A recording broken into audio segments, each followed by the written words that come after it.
Hello, this is Travis from A Faithful Dad. Our ministry encourages dads and families right where they are. And our message this week, and this is A Faithful Dad Speaks. We've been building up this message all week. I've had the teasers and, here we are. The message this week is a difficult question. And the question is this: am I being honest with God? Am I being honest with God? Hard question to ask. And ask ourselves, are we being honest with God in situations that are difficult, things that we don't want to face, things that we don't want to know about ourselves, things we don't want to know about others, things that we're seeing.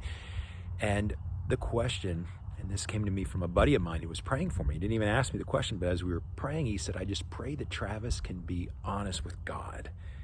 And that was just like, that was out of nowhere. And I was like, that's a pretty good word. So that's what led to this message. As I searched the scriptures, it was an easy choice. Psalm 139, verse 1 is Psalm of David. You have searched me, Lord, and you know me. And Psalm 139 is a beautiful passage. I mean, just the entire scripture of it. But I'm gonna stick on Psalm chapter 139, verse 1. You have searched me, Lord, and you know me. In other words, he knows us. And how does that relate to this message? There's 3 points. The first point is this. Number one is the best lie, right? Is there such thing as a best lie? No. Lying is against what God is about. Satan is the father of lies and speaks lies. But what I've found, at least in my life, is when I lie best is when I lie to myself. And as we're being honest with God, maybe there's times when we're not being honest. Maybe we're lying to ourselves. Maybe we're telling ourselves, hey, I really do like this situation that I'm going through at work. Or maybe I do, really, I don't mind this person over here who's doing this to me in my personal life, or what's going over here at this situation. There are many ways. Now, I'm not saying not to persevere. We know from James, the first chapter of James, we are to persevere through things. It's not what's in view here. The view is, am I lying to myself about a situation? Here's the truth. And the opposite of a lie is God already knows us. He's not gonna like fall into our hubris, fall into our lines. I can lie best when I lie to myself. That's the first point. The second point is this. Again, I kind of made it already, is God knows us. He knows us because he made us. He made us in his image. We are as unique as a thumbprint or a snowflake.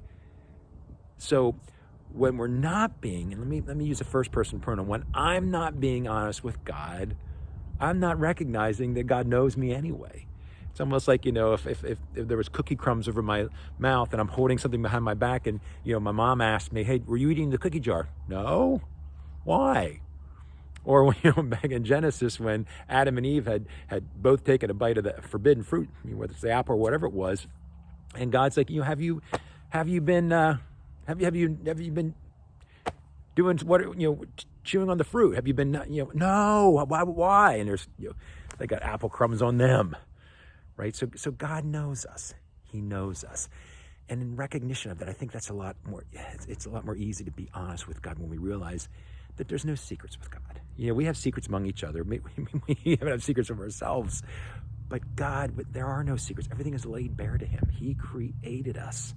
He loves us. He wants the best for us. He tests us. He never tempts us, but he does test us.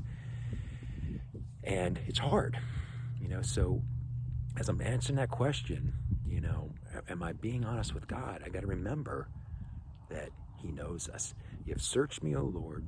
You know me. Well, Psalm 139, verse 1. You know me. And the third, so the first point is we lie best when we lie to ourselves. The best lie. Number two is God knows us. And point number 3 is this: come clean with God. Come clean with him. I mean, whatever that situation is, hey, this situation over here at A, I don't like that. I've been telling myself I do, but I don't, and I'm not being honest with you, God.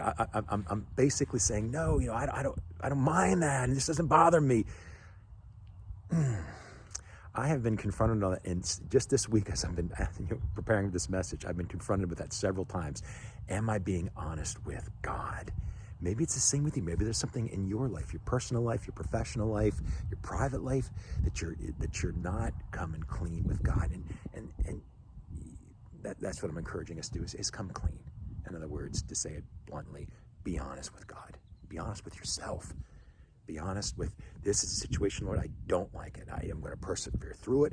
I'm going to follow you through it. I know you're going to walk with me through it. But Lord, I don't like it. And, if we say it 4 or 5 times, maybe we're complaining. That's a whole other message. But where I want us to get to, and where I want myself to get to, is a point of honesty with God. And if my friend's praying it, and others are thinking it, let me be honest about this. Because if I can be honest about this, I can be honest about another thing in my life. We all have sinned and fall short of the glory of God. But Psalm 139, verse 1, so you have searched me, Lord, and you know me. You know me. So again, the best lie. Number 2, God knows us. Number 3, come clean with God.